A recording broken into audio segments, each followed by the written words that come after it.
پوچھا گیا مولانا صاحب آپ نے صبر پہ تقریر کی درس میں اور اس میں صبر کے بارے میں بڑی باتیں کی، لیکن میں نے یہ سنا تھا کہ بیماری کے 3 دن تک علاج نہ کرنا صبر ہے۔ میری سمجھ میں ایسی کوئی حدیث نہیں ہے کہ جب بیماری آوے تو 3 دن، بات تو ایسی بیماری 3 دن میں اٹھا لے جائے گی آپ کو، صبر سے پہلے بڑا صبر کرنا پڑ جائے گا۔ یہ حکیموں نے بات کہی ہے، سن لیں اس کے، حکیموں نے بات یہ کہی ہے کہ جیسے لوز موشن اور نزلہ، 2 کے بارے میں انہوں نے کہا ہے کہ جیسے ہی لوز موشن ہو فوراً آپ ٹیبلٹ نہیں کھائیں، بلکہ لوز موشن کبھی کبھار ہو گیا تو 1-2 مرتبہ ہو جانے دے تاکہ پیٹ کیا ہو جائے، صاف ہو جائے۔ اسی طرح نزلے کے بارے میں انہوں نے کہا کہ جیسے ہی نزلہ ہوا جا کر فوراً ٹیبلٹ لینا، نزلے کو پیک کر دو۔ تو حکیموں کا کہنا، حکیموں کا تو سارا علاج ہی نزلے سے شروع ہوتا ہے، 2 ہی کام وہ پہلا کرتے ہیں، پیٹ صحیح رہنا چاہیے اور آدمی کے اندر جو بلغم ہے وہ صحیح رہنا چاہیے، لہٰذا وہ اس کا ہے۔ تو ان کی طرف سے یہ ہے، ایسا کوئی حدیث میں میرے علم میں نہیں ہے، واللہ اعلم۔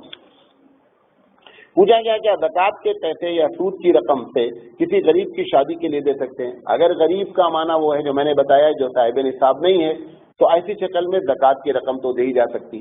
سود کی رقم بغیر ثواب کی نیت سے دی جا سکتی ہے۔ یہ بنگلور سے سوال آیا تھا، فجر کی نماز کے بارے میں پوری تفصیلی بات کر دیا۔ پوچھا گیا ہے کہ نبی کریم صلی اللہ علیہ وسلم کا سایہ تھا یا نہیں تھا؟ اس کے پہلے بھی اس پر پوری بات کیا ہے۔ حضرت عائشہ صدیقہ رضی اللہ تعالیٰ عنہ فرماتی ہیں کہ اللہ کے رسول صلی اللہ علیہ وسلم ہمارے گھر میں آئے، ابھی آپ دروازے سے داخل ہو رہے تھے کہ آپ کا سایہ پہلے آیا اور آپ بعد میں آئے۔ لہٰذا صراحتاً معلوم، آج کل واٹس ایپ پہ چل رہا ہے کہ گنبد خضرا کا سایہ نہیں ہے، جھوٹ ہے نمبر 1، سمجھے؟ ایسی سی باتیں کرتے ہیں کہ جو ڈیلی کی چیز ہے۔ بھائی گنبد خضرا ایسا تو نہیں کہ ایک مرتبہ آیا اس کے بعد اٹھ کے چلا گیا، آج بھی موجود ہے، بھائی جس کو جا کے دیکھ لے، گنبد خضرا کا بھی سایہ موجود ہے، نبی کریم صلی اللہ علیہ وسلم کی سایہ بھی موجود تھا۔ نبی کریم صلی اللہ علیہ وسلم کا اگر سایہ نہیں ہوتا تو آپ ساری تبلیغ چھوڑ کر ایک تبلیغ کرتے کہ دیوانوں تم مجھے نہیں جانتے ہو، دیکھو میں اور تم میں کتنا فرق ہے، میں چلتا ہوں کچھ بھی سایہ نہیں۔ آج بھی لوگ چمتکار پر ایمان لے آتے ہیں، 1450 سال پہلے تو چمتکار ہی پر ایمان لایا جاتا تھا۔ آج بھی ابھی ایک صاحب اڑ کر آ جائیں، آپ مولانا کی تقریر سنیں گے، فوراً وہ حضرت ہو جائیں گے، پیر صاحب بزرگ صاحب سارے سب کچھ صاحب ہو جائیں گے۔ کیوں؟ اسے چمتکار دکھلایا ہے۔ کیسے دجال لوگوں پر قبضہ کرے گا؟ چمتکار دکھلا کے قبضہ کرے گا۔ تو نبی کریم صلی اللہ علیہ وسلم کو کہنا چاہیے تھا کہ میرا چمتکار دیکھو کہ میں چلتا ہوں تو سایہ نہیں اور تم چلتے ہو تو سایہ ہے۔ کچھ بھی تبلیغ کرنے کی ضرورت نہیں تھی، کچھ بھی نہیں، سارے لوگ چمتکار کے لیے آتے، ایک دن میں نہیں 1 گھنٹے میں مومن ہو جاتے ہیں۔ یہ بیکار باتیں ہیں۔ دوسرا سوال گنبد خضرا کے بارے میں آیا ہوا ہے، کل ویڈیو آیا تھا، باقاعدہ اس نے دکھلایا کہ گنبد خضرا کا سایہ پڑ رہا ہے، سمجھے؟ لیکن یہ بات ایسی ہے، یہ پنکھا چل رہا ہے نا، اب منیار صاحب ضد کر لیں کہ نہیں چل رہا ہے، کیا کر لیں گے ہم لوگ؟ ایک آدمی ضد کر لے کہ نہیں چل رہا، میں نہیں مانتا، کچھ بھی اس کا علاج نہیں بابو، کچھ بھی علاج نہیں اس کا، ہم کہہ رہے نہیں چل رہا ہے، لو بھائی ٹھیک ہے۔ جیسے لوگ بیوی سے ہاری مان جاتے ہیں، ہاری مانتے ہیں، ہاری جانتے ہیں، ہاری مان لینا مطلب ہار گئے ہم، جو بیوی سے ہاری مانتا ہے وہی جیتتا ہے، یہ بھی نوٹ کر لیں۔ جتنا سکون چاہتے بیوی سے ہاری مانتے رہیں، آپ جیتتے رہیں گے، اور اگر آپ نے ضد پکڑ لیا تو آپ کو ہارنا ہے۔ پوچھا گیا ہے مولانا صاحب حالت احرام میں خوشبو والا ٹشو استعمال کر لیا تو کیا حکم ہے؟ کوئی بھی خوشبو کی چیز حالت احرام میں استعمال کرنا جائز نہیں ہے، اس کا کفارہ صرف یہ ہے کہ آپ کوئی صدقہ دے دیں، چھوٹا سے چھوٹا کوئی صدقہ دے دیں۔ پوچھا گیا ہے کوئی شخص اگر ایک وقت سنت سمجھ کر رفع دین کرے اور باقی 4 وقت رفع دین نہیں کرے تو کیا ایسا ہی ہے؟ کر سکتا ہے، نہ رفع دین کرنے سے نماز رکی ہوئی ہے اور نہ کرنے سے، دونوں میں نماز کے فرائض میں رفع دین داخل ہی نہیں ہے۔ کوئی کر لیا کچھ بھی نہیں، نہیں کیا کچھ بھی نہیں۔ ہاں یہ بولے کہ میں نماز میں کھڑا ہی نہیں ہوا، اب مسئلہ ہوگا، میں نماز میں سجدہ نہیں کیا، تب مسئلہ آئے گا، ورنہ آپ جتنی چیزیں پوچھیں گے جو فرائض میں سے نہیں ہوں گے تو ہم اس کو نارملی لیتے رہیں گے۔ پوچھا گیا ہمارا صاحب ایک عورت ایک آدمی سے شادی کی اور عورت کے ساتھ پہلے شوہر کا ایک لڑکا ہے، تو سوال یہ ہے کہ اس لڑکے کا دوسرے والے شوہر کے مال میں وراثت ہوگی کہ نہیں ہوگی؟ کچھ بھی نہیں ہوگی، کیونکہ وہ دوسرا والا شوہر کا یہ لڑکا ہے ہی نہیں، یہ عورت لے کر کے اپنے ساتھ گئی ہے، لیکن اس کا لڑکا ہے، اس سے اس کا کوئی تعلق نہیں ہے۔ پوچھا گیا مولانا صاحب میری ماں حج پر جانا چاہتی ہیں، ریٹائرڈ ٹیچر ہیں، ان کے پاس پیسے بھی ہیں، لیکن ان کے ساتھ کوئی محرم نہیں ہے اور محرم صرف میں ہوں، اور میں اگر ان کے ساتھ جاؤں تو مجھے لازم ہے کہ جاب سے مجھے ریزائن کرنا پڑے گا، تو یہ بتائیے کہ میں کیا کروں؟ جب عورت کے پاس عورت کے ساتھ محرم کا انتظام ہی نہیں تو عورت کے اوپر حج فرض ہی نہیں ہوا، لہذا آپ ریزائن کر دیں اور اس کے بعد پرابلم ہو جائے، ایسا نہیں کریں۔ روزی چھوڑنا لگی ہوئی اچھا نہیں ہے۔ مجھے فقط حدیث نہیں یاد آ رہی، ورنہ یہ حدیث نہیں کہ روزی لگاتار ایسے چھوڑنا اچھی چیز نہیں ہے۔ لگی ہے روزی، اللہ تعالیٰ سے دعا کریں۔ لہٰذا میرا مشورہ یہ ہے کہ امی کے اوپر حج ابھی فرض ہی نہیں ہوا ہے، لہٰذا آپ جاب چھوڑ کر کے جو ہے نا وہ امی کو حج کرانے کا پروگرام نہیں بنائیں۔ پوچھا گیا سود کا پیسہ مکان کے ٹیکس سے کسی بیمار کو دے سکتے ہیں؟ کسی بھی بیمار کو بغیر ثواب کی نیت سے دے سکتے ہیں۔ نمبر 1، سود کا پیسہ کسی بھی ایسے ٹیکس میں دیا جا سکتا ہے جو ٹیکس شرعی لحاظ سے صحیح نہیں ہے، ان تمام جگہ دیا جا سکتا ہے۔ پوچھا گیا مطلب یہ پیروں کے درمیان نماز میں 4 انگل کا فاصلہ کسی حدیث سے ثابت ہے؟ کسی حدیث سے ثابت نہیں ہے۔ جیسی باتیں کر دیتے تو آپ سوچتے یار یہ مولانا صاحب نے تو ہمارا پورا پروگرام ہی کینسل کر دیا۔ نبی کریم صلی اللہ علیہ وسلم سے کوئی حدیث ایسی نہیں ہے اور ہو بھی نہیں سکتی۔ وجہ کیا ہے؟ ایک آدمی موٹا ہے، اگر آپ اس کو 4 انگل بولو گے، 4 انگل کے فاصلے سے کھڑے ہو تو انشاءاللہ بازو گرے گا، کھڑا نہیں رہے گا، اس کو گرنا ہے۔ تو کیسے اللہ کے رسول، ہر آدمی کے کھڑے ہونے کا ایک بیلنس ہے، وہ تھوڑا سا زیادہ ہوگا، آپ وہ 4 انگل کے چکر میں اس کو بیچارے کو گرانے کا پروگرام ہے تو ٹھیک ہے، نماز نہیں پڑھاؤ، گرواؤ جا کر کے، ایسی کوئی حدیث موجود نہیں ہے۔ لیکن ہماری بعض فقہ کی کتابوں میں یہ مسئلہ لکھا ہوا ہے، معاملہ وہاں سے پھنستا ہے۔ جب پوچھا جاتا ہے تو دلیل ان کے پاس بھی نہیں ہے، تو اس کا جواب اب یہ دے دیا جاتا ہے کہ بھئی یہ کوئی واجب نہیں ہے، کر لے تو اچھا ہے۔ بہرحال لیکن حدیث پوچھی گئی ہے، حدیث کوئی موجود نہیں ہے۔ پوچھا گیا رفع الیدین کرنا اور نہ کرنا سنت ہے، تو ایسا کیوں نہیں ہوتا مولانا کہ اہل حدیث حضرات کبھی رفع الیدین کے بغیر نماز پڑھ لیں اور حنفی حضرات رفع الیدین کے ساتھ نماز پڑھ لیں؟ آئیڈیا اچھا ان کا ہے، اس میں پرابلم ہے۔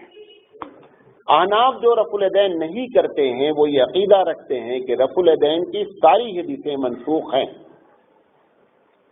جب ایک آدمی کسی چیز کو منسوخ مان لے گا تو اس کے اوپر اب اس حدیث پر وہ عمل نہیں کر سکتا، ٹھیک ہے؟ اہل حدیث حضرات کو تو کر سکتے ہیں کیونکہ وہ رفع الیدین نہ کرنے والی کو منسوخ نہیں مانتے ہیں، وہ کہتے ہیں حدیث ضعیف ہے۔ حدیث کیا ہے؟ نہ کرنے والی ضعیف ہے، لیکن ہم اس کو منسوخ مانتے ہیں، لہذا ہم نہیں کر پائیں گے۔ اور اگر کرنا ہے تو پھر یہ عقیدہ رکھنا پڑے گا کہ نہیں صاحب جو حدیث رفع الیدین کی ہے وہ منسوخ نہیں ہے، لہذا یہ جو مشورہ ہے آئیڈیا، اس پر عمل کرنا مشکل کام ہے۔ پوچھا گیا sir what about Jamaat Islami and about صحیح حدیث وائی دے پریفر ونلی ضعیف حدیث؟ یہ جو دوسرا جملہ ہے یہ تو ایک دم غلط لکھا ہوا ہے، انگریزی سمجھے؟ ہم سے زیادہ آپ ہی جانتے ہیں، ہم تو لکھا تھا پڑھ دیے۔ یہ پوچھ رہے ہیں کہ جماعت اسلامی کے بارے میں کیا رائے ہے، اور جماعت اسلامی ہمیشہ ضعیف حدیث ہی کو کیوں ترجیح دیتی ہے؟ یہ دوسرا والا جملہ تو ٹوٹل غلط ہے، ایسی کوئی بات نہیں ہے۔ جماعت اسلامی کے بارے میں وہ رائے رکھتا ہوں جو طارق جمیل صاحب نے کہا ہے، جو تبلیغی جماعت کے بہت ہی محترم آدمی ہیں۔ مولانا سے پوچھا گیا طارق جمیل صاحب سے کہ آپ مولانا مودودی کے بارے میں کیا رائے رکھتے ہیں؟ انہوں نے مولانا مودودی کی جم کر تعریف کی کہ مولانا مودودی ایک بہت اچھے آدمی ہیں اور انہوں نے ایسا خدمت کیا۔ جو طارق جمیل صاحب نے کہا وہی میری بھی رائے ہے، میں جماعت اسلامی کو ایک اچھی جماعت جانتا ہوں۔ پوچھا گیا کہ عورت حالت حیض میں گھر سے باہر جا سکتی ہے، اور کیا مرد بھی جنوبی حالت میں باہر جا سکتا ہے؟ اللہ کے رسول صلی اللہ علیہ وسلم کا ایک واقعہ ہے کہ حضرت ابو ہریرہ رضی اللہ تعالیٰ عنہ اپنے باغ میں کام کر رہے تھے، اپنا باغ تھا یا کسی کا رہا ہوگا، نبی کریم صلی اللہ علیہ وسلم ادھر سے گزرے، انہوں نے سلام کیا، ابو ہریرہ رضی اللہ تعالیٰ عنہ نے حضور صلی اللہ علیہ وسلم نے ہاتھ بڑھایا، انہوں نے اپنا ہاتھ کھینچ لیا اور کہا اللہ کے رسول میں ناپاک ہوں۔ پتہ کیا چلا کہ ناپاک تھے اور باہر گئے، کھیت میں گئے ناپاک تھے، لہٰذا یہ جو ہے جانا نہیں کہ اچھی چیز نہیں ہے کہ کسی وقت انتقال ہو جائے کس حالت میں، لیکن یہ کہ جا نہیں سکتے ہیں، جا سکتے ہیں، دونوں جا سکتے ہیں، عورتیں بھی جا سکتی ہیں، مرد بھی جا سکتے ہیں۔ پوچھا کہ از جمع صلاح کمپلسری فار وومن اور دے شوڈ پرے ونلی ظہر؟ جمعہ صلاح، جمع نہیں جمعہ، تمام کے نزدیک جمہور کا مسلک ہے یہ کہ جمعہ عورت پر واجب نہیں ہے، اور جس پر جمعہ واجب نہیں ہے وہ اگر پڑھ لے گا تو ظہر اپنے آپ ختم ہو جائے گی، یہ بھی سمجھ لیں۔ مثال اگر مسافر ہے، مسافر پر جمعہ نہیں ہے، ایک مسافر ہبلی آیا ہے اور اس نے آ کر کے جمعہ پڑھ لیا، اب ظہر پڑھنے کی ضرورت نہیں ہے، تو جمعہ اگر اس نے پڑھ لیا جس کے اوپر واجب نہیں تھا تو بھی ظہر کیا ہو جائے گی؟ ختم ہو جائے گی۔ عورت کے اوپر جمعہ فرض نہیں ہے، لہذا اس کو ظہر پڑھنا ہے۔ اب عورتیں کیا کرتی؟ جمعہ کی گھر میں الگ نماز پڑھتی ہیں اور ظہر کی الگ نماز پڑھتی ہیں۔ کیوں؟ کیونکہ حضور کے خلاف کام کرنا ہے، پلاننگ ہے، جو اللہ کے رسول نے نہیں کیا وہی کرنا ہے۔ عید کی نماز ان پر فرض نہیں ہے، گھر میں سب عید کی نماز عورتیں پڑھتی ہیں، بڑی دھوم دھام سے پڑھتی ہیں۔ پوچھا گیا شادی کے بعد کتنے دن کے بعد لڑکی کو رخصت کرنا چاہیے اور اس کا سنت طریقہ کیا ہے؟ دیکھیے، شادی کے بعد رخصتی جو ہے دونوں طریقے سے ثابت ہے۔ شادی ہو جائے، نکاح ہو جائے، کبھی کبھی ایسا ہوا ہے کہ 6 مہینے کے بعد رخصتی ہوئی ہے۔ کوئی اللہ کے رسول صلی اللہ علیہ وسلم کی جانب سے فکس تاریخ اور فکس ڈیٹ موجود نہیں ہے، آدمی اپنی سہولت کے مطابق نکاح اور رخصتی کروا سکتا ہے۔ حضرت عائشہ صدیقہ رضی اللہ تعالیٰ عنہ جس کا نکاح پہلے ہوا، رخصتی بعد میں ہوئی۔ حضرت فاطمہ رضی اللہ تعالیٰ عنہ کا بھی ایسا ہوا، لیکن لوگ جانتے نہیں ہیں۔ حضرت فاطمہ کا بھی نکاح الگ ہوا ہے اور رخصتی الگ ٹائم پر ہوئی ہے، اور اس کی وجہ غالباً یہ ہے، مجھے جہاں تک یاد آتی ہے، کہ جس وقت حضرت علی سے نکاح ہوا اس وقت حضرت علی کے پاس گھر نہیں تھا، اس درمیان میں انہوں نے گھر کا انتظام کیا، اس کے بعد کیا ہوئی؟ رخصتی کی گئی۔ لہٰذا ایسا کیا جا سکتا ہے، لیکن اس کے نزدیک اس کے لیے کوئی خاص فکس نہیں ہے۔ پوچھیں گے مولانا صاحب کیا وسیلے سے دعا مانگ سکتے ہیں، اور کیا اتر بندش اور تعویذ جائز ہے؟ اتر بندش تو نہیں سمجھا، کیا سوال ہے؟ تعویذ کے بارے میں آپ لوگوں کو بتایا ہے کہ کام چل رہا ہے، چارٹ نیئر اباؤٹ 95% تیار ہے۔ تو انشاءاللہ چارٹ آئے گا تو آپ لوگوں کو جو ہے وہ دکھلائیں گے، چارٹ لگا کر کے پورے تقریر کریں گے، چارٹ تیار ہے۔ وسیلے کے بارے میں کسی کے نزدیک وسیلے سے دعا مانگنا افضل نہیں ہے، یہ نوٹ کر لیں پہلے، سوائے بریلویوں کے۔ ہمارے علماء کے نزدیک کسی کے نزدیک وسیلے سے دعا مانگنا افضل، وسیلہ جائز ہے، اور جائز ہونے کی شرط کیا ہے؟ معطانی رحمۃ اللہ نے جو لکھا ہے وہی وسیلہ سب سے بہترین وسیلہ ہے۔ معطانی رحمۃ اللہ علیہ فرماتے ہیں کہ میں اللہ کے رسول سے محبت کرتا ہوں، اے اللہ آپ بھی ان سے محبت کرتے ہیں، اس وسیلے سے ہم دعا مانگتے ہیں۔ تو ذات محمد، پرسنالٹی آف محمد صلی اللہ علیہ وسلم وسیلہ نہیں ہے، بلکہ محبت کا عمل وسیلہ ہے، اور عمل سب کے نزدیک جائز ہے کہ عمل کے ذریعے جو ہے وسیلہ مانگا جا سکتا ہے۔ جو لوگوں نے عادت بنا لی ہر دعا مانگنا ہے اور اس میں حضور کے صدقے میں، یہ طریقہ رسول اکرم کا نہیں ہے۔ ایک بات، اتنی دعائیں آپ کو یاد ہوں گی، نہیں یاد ہوں گی تو دیکھ لیں جا کر کے، مسجد میں جانے کی، آنے کی، بیت الخلاء جانے کی، آنے کی، دودھ پینے کی، ہزاروں دعائیں، کسی دعا میں حضور نے یہ نہیں فرمایا کہ میرے وسیلے سے مانگو۔ بچہ جیسے نماز مسجد میں داخل ہوتے ہیں، اللہم افتح لی، اے اللہ کھول دے میرے لیے ابواب رحمتک بوسیلہ محمد، ایسا بولتے کیا؟ نکلتے ہیں تو کیا بولتے ہیں؟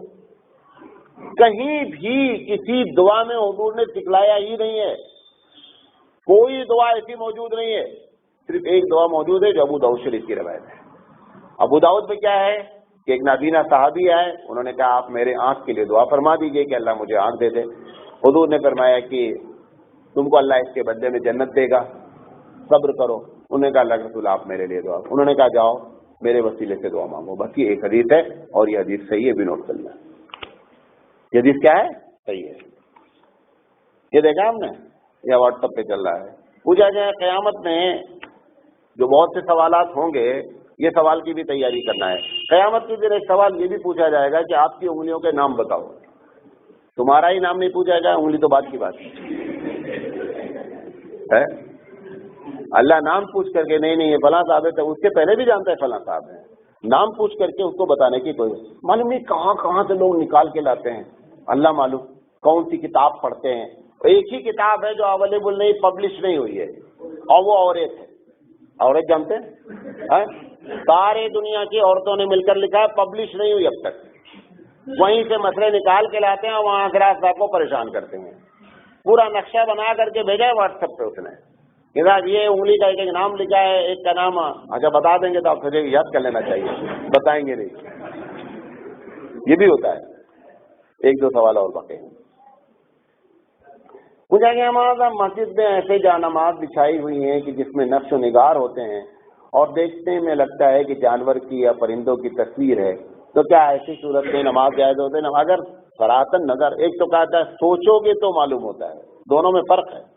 کبھی کبھی آپ لیٹیں بادل میں لگتا ہے شیر ہے، جب کبھی آنگن میں لیٹتے ہیں، خیر آنگن میں لیٹتے گاؤں میں لیٹے رہے تو کبھی کبھی لگتا ہے کہ شیر بنا ہوا ہے، فلاں بنا، وہ آپ کا تصور ہے۔ تو بہت غور سے جب آپ ایک دم توجہ سے دیکھیں گے تب لگے گا کہ یہ مورتی ہے، یہ آنکھ ہے، یہ ایسا نہیں، ڈائریکٹ دیکھتے ہی پتا چلنا ہے تصویر ہے۔ اگر وہ تصویر ہے تو نماز مکروہ ہے، اور اگر سوچ کر کے تصویر بنایا ہے تو پھر جو ہے وہ اس میں کچھ بھی مسئلہ نہیں ہے۔ پوچھا گیا ہے نبی کریم صلی اللہ علیہ وسلم کے نماز کا طریقہ کیا ہے؟ بابو پوری کتاب ہے، کتاب پڑھ لیا جائے نبی کریم صلی اللہ علیہ وسلم نماز کا طریقہ کیا ہے، اتنی جلدی جو ہے وہ ہم نہیں بتا پائیں گے۔ پوچھا گیا مولانا صاحب روزی روٹی کے لیے کوئی وظیفہ بتائیں۔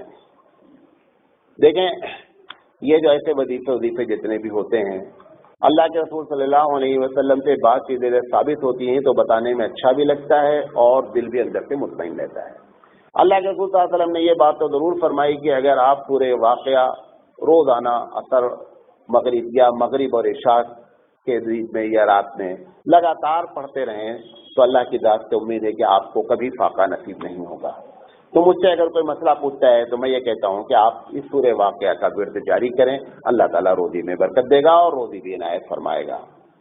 پوچھا گیا نماز جنازہ کے وقت صفوں کو درست کرنا اور طاق عدد بنانا اس کی شرعی حیثیت ہے۔ صفوں کو تو ہر نماز میں درست کرنا چاہیے۔ اللہ کے رسول صلی اللہ علیہ وسلم کی ایک حدیث ہے کہ جس کے جنازے میں 3 صفیں 5 صفیں ایسے، اس وجہ سے طاق بنانے کی کوشش کی جاتی ہے کہ اس کی مغفرت ہو جاتی ہے، لہذا اس وجہ سے وہ طاق عدد بنائی جاتی ہے۔ پوچھا گیا ہمارا صاحب قرآن خوانی کی کیا حقیقت ہے؟ قرآن خوانی کی حقیقت یہ ہے کہ قرآن خوانی کسی حدیث سے ثابت نہیں ہے۔ آپ وہ قرآن خوانی جو بچوں کے لے کے جاتے ہیں وہ بھی نہیں ثابت ہے، وہ دکان کے لیے جو کرتے ہیں وہ بھی نہیں ثابت ہے، چونکہ آپ چندہ دیتے ہیں ہم بھیج دیتے ہیں، ورنہ حقیقت کیا ہے؟ سنت سے ثابت نہیں۔ چندہ اگر آپ بول دیں گے مولانا قرآن خوانی بھیجو، نہیں بھیجو چندہ دیں گے تو ہم کبھی زندگی میں نہیں بھیجیں، خیر اب تو ہم نے بھیجنا بند کر دیا ہے۔ لیکن قرآن خوانی جو بھی آپ طریقہ قرآن خوانی کا استعمال کر رہے ہیں وہ کوئی چیز بھی سنت سے ثابت نہیں ہے، نہ دکان کے افتتاح میں، نہ گھر کے افتتاح میں، نہ مرنے پر، نہ جینے پر، نہ شادی میں، نہ بیاہ میں، کسی وقت قرآن خوانی ثابت نہیں ہے۔ آپ کو معلوم ہے کہ بنگال وغیرہ میں شادی سے پہلے بھی قرآن خوانی ہوتی ہے۔ سارے سوال کے جوابات الحمدللہ ہو گئے، ایک سوال شاید اور رکھے گئے تھے مولوی صاحب الگ سے کہیں سے، وہ چھوٹ جائے گا تو پھر وہ ہم کو رات میں فون کریں گے۔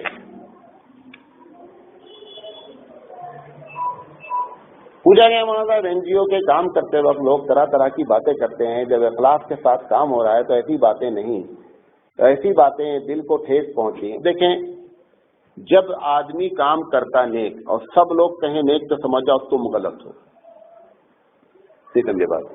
اگر نیک کام کرو اور کوئی بھی مخالفت نہیں کرے آپ سمجھ لیں کہ ہم غلط جا رہے ہیں۔ اور کیوں؟ اللہ کے رسول سے زیادہ کون مخلص ہے؟ اللہ کے رسول زیادہ کوئی مخلص نہیں، اور اللہ کے رسول سے زیادہ مخالفت آپ تمہاری نہیں، تو ان کی مخالفت ہوئی ہے، لہذا دنیا کی اللہ نے جان بوجھ کر کروایا کہ نیکی کرنے والوں کے لیے ہمارا نبی نمونہ موجود رہے، لقد کان لکم فی رسول اللہ اسوۃ حسنہ۔ لہذا ہم نیکی کرنے سے پہلے صرف ایک چیز اپنے دل سے فتویٰ لے لیں، ہم یہ نیکی کیوں کر رہے ہیں؟ اگر جواب میں رضائے الہی آتا ہے تو ایسی کیفیت اختیار کر لیں کہ ہاتھی جاتا رہتا کتا بھونکتا رہتا، سیدھی سی ایک بات ہے۔ لیکن اگر آپ یہ سوچیں کہ ہم نیکی کریں اور لوگ آ کر کے جو ہے وہ پھولوں کا ہار پہناتے رہیں، ایسا نہیں ہوگا۔ پھولوں کا ہار بھی ملے گا لیکن کانٹے بھی ساتھ میں رہتے رہیں گے، اور اگر پورا ہار مل جائے تو سمجھ جاؤ ہم غلط جا رہے ہیں، کہیں نہ کہیں پرابلم ہے۔ اللہ تعالیٰ سے دعا ہے کہ اللہ تعالیٰ کہنے سے زیادہ عمل کرنے کی توفیق عطا فرمائے۔ واخر دعوانا الحمدللہ رب العالمین۔ یہ سوال رہ گیا ہے عورتوں والا، تو چاہیے تو بیان کر دیں، ایک منٹ۔ یہ جو عورتوں کی نماز کے بارے میں بار بار سوال آتا ہے کہ صاحب عورتوں کی نماز کے بارے میں کوئی حدیث ہے کیا کہ عورتیں ایسا نماز پڑھیں؟ میں 3-4 حدیثیں آپ کو نقل کر دیتا ہوں۔ یہ الگ بات ہے کہ اس حدیث کے بارے میں اکثر لوگوں کی رائے ہے کہ حدیث ضعیف ہے، لیکن جن لوگوں نے نقل کیا ان کا کہنا ہے کہ مختلف طرق سے آئی ہیں حدیثیں اس میں صحیح بھی ہیں۔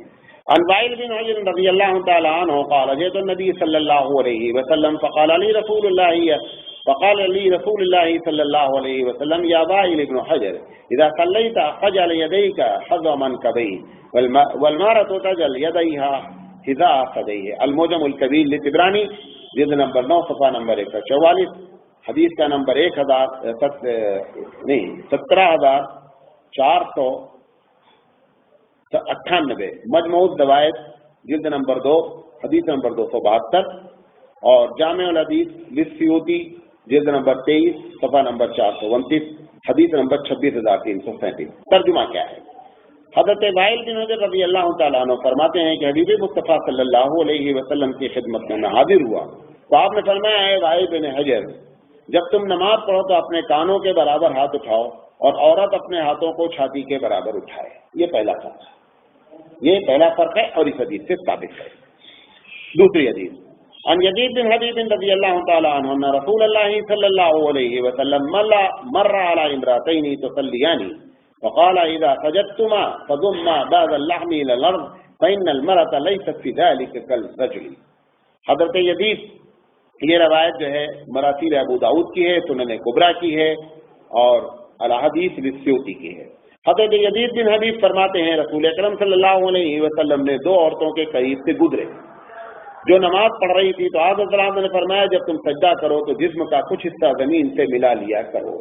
مجھے عورتیں دیکھتی زمین سے چپکی رہتی ہے نا، کہہ رہے ہیں زمین سے کچھ ملا لیا کرو کیونکہ عورت کا حکم اس میں مرد کی طرح نہیں ہے۔ یہ دوسری حدیث ہے۔ تیسری حدیث عن ابی سعید الخدری رضی اللہ تعالی عنہ صاحب رسول اللہ صلی اللہ علیہ وسلم انه قال كان يأمر الرجال ان يتجافوا في سجودهم ويأمر النساء ان يتخفضن وكان يأمر الرجال ان يفرشوا اليسرى وينصبوا اليمنى في التشهد ويأمر النساء ان يتربعن۔ یہ سنن کبریٰ کی روایت ہے اور کیا کہتے ہیں جلد نمبر 2۔ صحابی رسول حضرت ابو سعید خدری رضی اللہ تعالیٰ عنہ فرماتے ہیں رسول اکرم صلی اللہ علیہ وسلم نے مردوں کو حکم فرمایا کہ سجدے میں اپنی رانوں کو پیٹ سے جدا رکھیں، اپنی رانوں کو پیٹ سے جدا رکھیں، اور عورتوں کو حکم فرماتے تھے کہ خوب سمیٹ کر سجدہ کریں۔ مردوں کو حکم فرماتے تھے کہ تشہود میں بایاں پاؤں بچھا کر اس پر بیٹھیں۔ بایاں پاؤں ایسے ہوتا ہے ہمارا، دائیں ایسے کھڑا ہوتا ہے، بایاں پیر بچھا کر اس پر بیٹھیں اور دائیں پیر کو کھڑا رکھیں۔ عورتوں کو حکم فرماتے تھے کہ 4 زانو بیٹھیں، تو ایک پیر وہ نکال لیتی ہیں اور پورے حصے پہ کیا ہوتی ہیں، بیٹھ جاتی ہیں۔ یہی حدیث سے دلیل ہے جو بیان کیا گیا ہے۔ دوسری حدیث ہے وعن نافع ان صفیہ کانت تصلی وہی متربعۃ، مصنف ابن ابی شیبہ کی روایت ہے کہ حضرت نافع فرماتے ہیں حضرت صفیہ جو حضرت عمر کی صاحبزادی نبی کریم صلی اللہ علیہ وسلم کی ازواج مطہرات میں، حضرت صفیہ نماز جب پڑھتی تھی تو 4 زانو ہو کر بیٹھتی تھیں۔ اس طریقے سے وہ جو فرق آپ دیتے ہیں ان حدیثوں کی بنیاد پر ہے، ایسا نہیں ہے کہ ہم ریت کی دیوار پر کھڑے ہیں۔ واخر دعوانا الحمدللہ رب العالمین۔